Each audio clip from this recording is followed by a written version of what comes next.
Hello and welcome to another video of mine. Today is going to be a bit different because I'm not going to talk about the art process, but I'm going to talk about the art supplies, and specifically the art supplies and materials I'm going to take with me during my art residency in South Korea. Now I'm leaving tomorrow already, so this is a bit last minute. As you can hear, I'm a little bit sick, so I'm sorry for the nasal voice. I'm going to be 2 months in South Korea. 1 month is the actual art residency, and then I'm overlapping a bit, about 1 month, where I'm going to do an art residency sort of, just myself and more like a nomad artist. So the idea for me, for the residency, the project is the same, but for the whole 2 months, the idea is to go out, explore, sketch a lot outside, draw and paint, and then what I want to do is to really practice and explore my paintings, because I'm more of a sculptor and I've never really taken enough time to paint. So I want to be the focus on paint during those 2 months. And ideally I want to do landscapes that are overgrown by nature, so kind of like the usual theme. But yeah, to really explore that theme and maybe try different approaches in terms of style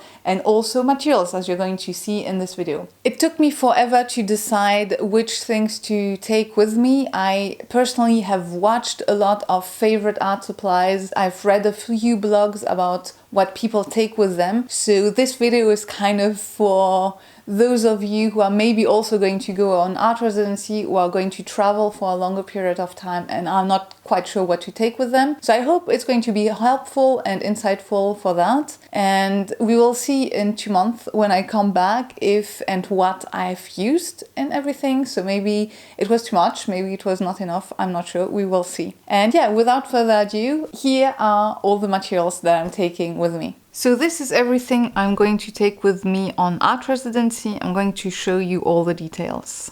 Let's start with my go-to travel kit. This is a pouch that was made by a friend, and it is what I always take with me when I travel. So this is what's in there. I have 3 palettes. The first palette is my go-to core palette. It's basically a split primary, so you have 2 yellows, 2 reds, 2 blues. And to that I added black and white. Then some neutrals, burnt sienna and perylene maroon. A green, it's a phthalo green, blue shade, and an orange. And the palette is a handmade palette from South Korea actually, which I really like because it's very lightweight and it has a lot of mixing space. To that palette I have this one, which is plastic. It was some kind of student grade. And I like this because it's extremely lightweight. It's much more lightweight than that. And sometimes I like to explore with just that palette because it's so lightweight I don't even realize I have it with me. This plastic is nice because it just doesn't beat up. And I usually have a simple primary, a basic yellow, it's quinacridone rose PV19, and I have phthalo blue red shade PB156, and yeah, that's pretty much it. And sometimes I will use it in addition to this one to have more mixing space. I have this other palette, and this one changes all the time. So for this residency I wanted to explore painting. All the colors are different in all the 3 palettes, so I don't have colors that are twice in there. And for this palette what I wanted to do was to take gouache with me and then some granulating colors and some extra colors that I really like. So basically these are all the watercolors that I'm taking with me. I'm leaving for 2 months and I know it's going to be enough. It doesn't look like much, but watercolor actually goes a long way, and since I have other art supplies it's going to be just fine. And then I have 3 water brushes, and I really learned to use them when I travel. I find them much more easy to handle when I'm outside. The way I do it is I have this washcloth and I put the 3 here inside, then usually just 1 palette, and so my go-to is this wooden palette.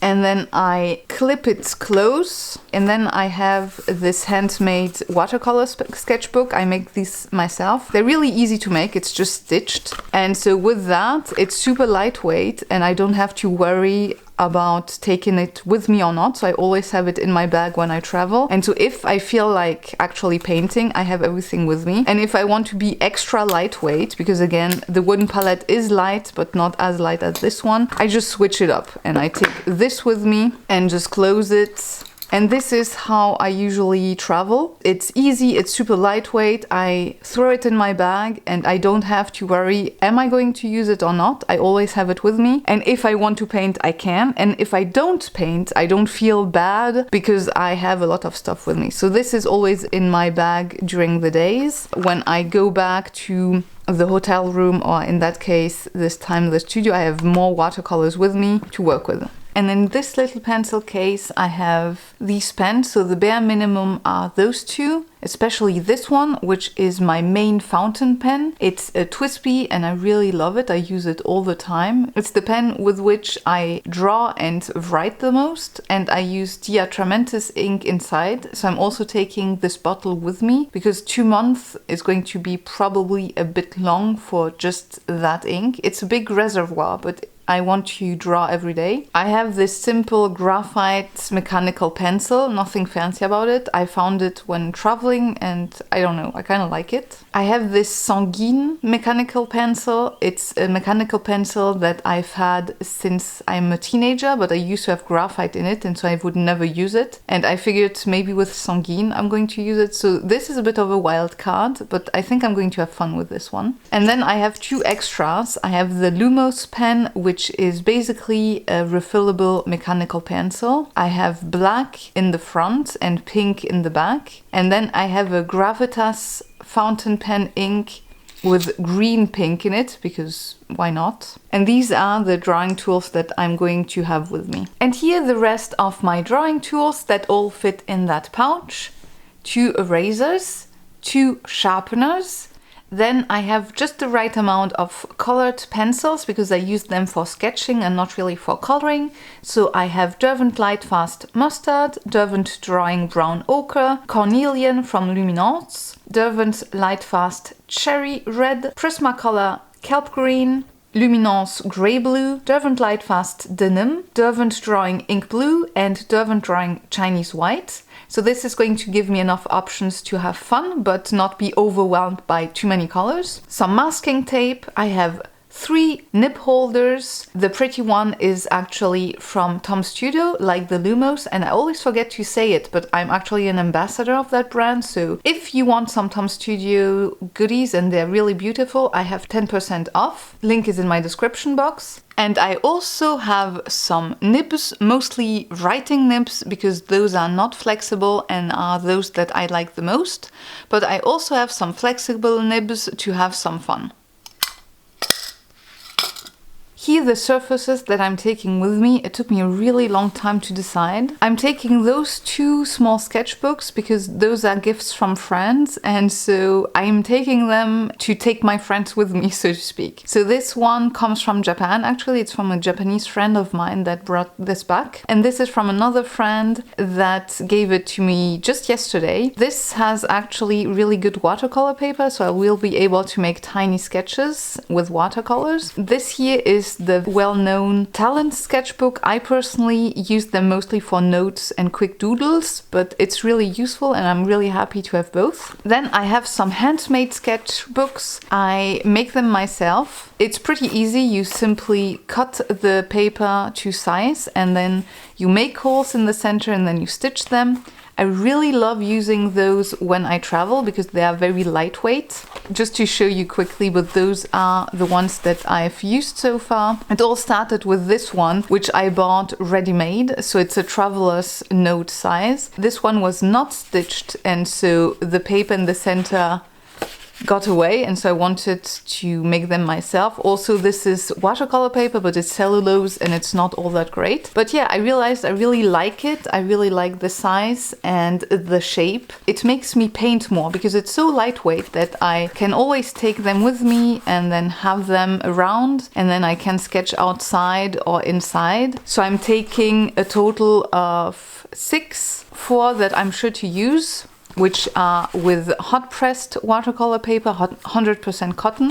And then I have another one that is 100% cotton, but that is textured. It's cold pressed, which I prefer hot pressed personally, but I want to take it with me just in case. And then I have this one, which is a mixture of different papers that could be just, you know, fun to play around. Then I have some loose sheets of paper. So these are leftover hot pressed cotton paper from the sketchbooks I made. I cut a really huge sheet of paper. Those are just the perfect size to work in the studio. As I'm going to go to an art residency, I will have access to a studio. So these are meant for that. Basically, those are meant for studio work. And then I got the caddy papers, and it's cold pressed. It's kind of rough, but not too much. And a lot of people like it, and I thought it could be fun to experiment a bit with it. So I'm taking this, and then I prepared a lot of this little canvas boards. So I use gray cardboard when I ship out artworks, paper artworks or prints, and I had a bunch of leftovers, and then I decided to cut them all to size. I first sealed them with acryl binder and then gessoed them, so some are white, some are gessoed with transparent gesso. The project of my residency is to go out and explore the city in the morning and then come back to the studio and work. But what I'm really interested in is to paint lost spaces, basically, so urban settings, landscapes, and then with overgrown nature. And I thought it would be nice to work on smaller sizes, because then I can churn out a lot of ideas and compositions and go from there.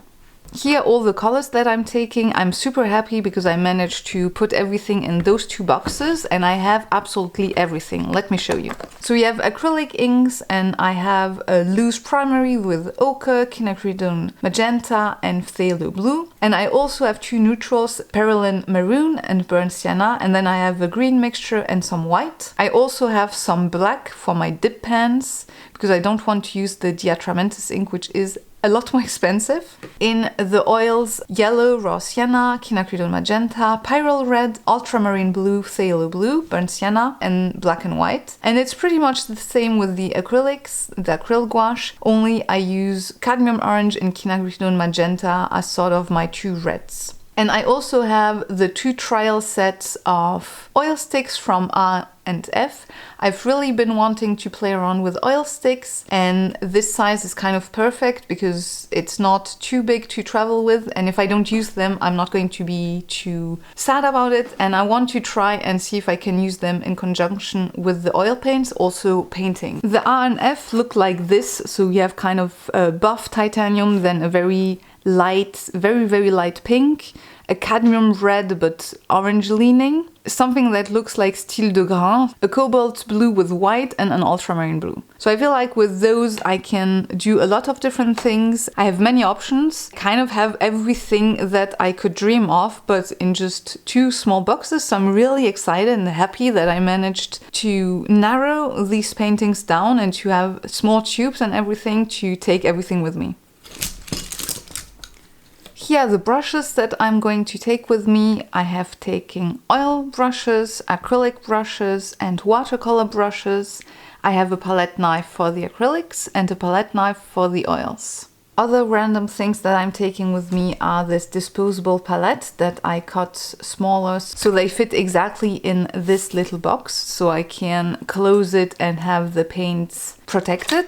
Then I have some blue tack so I can put my paintings against the wall for them to dry. A towel, always useful. A brush rest that I made myself. It's not looking great, but very practical. A bunch of clips, you never know, clips are useful. Some gloves, especially for the oil sticks. Then I have a brush cleaner and a tube opener.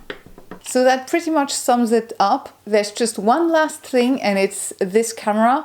It's a micro four third camera. It's an interchangeable lens camera. I got both the body and the lens secondhand.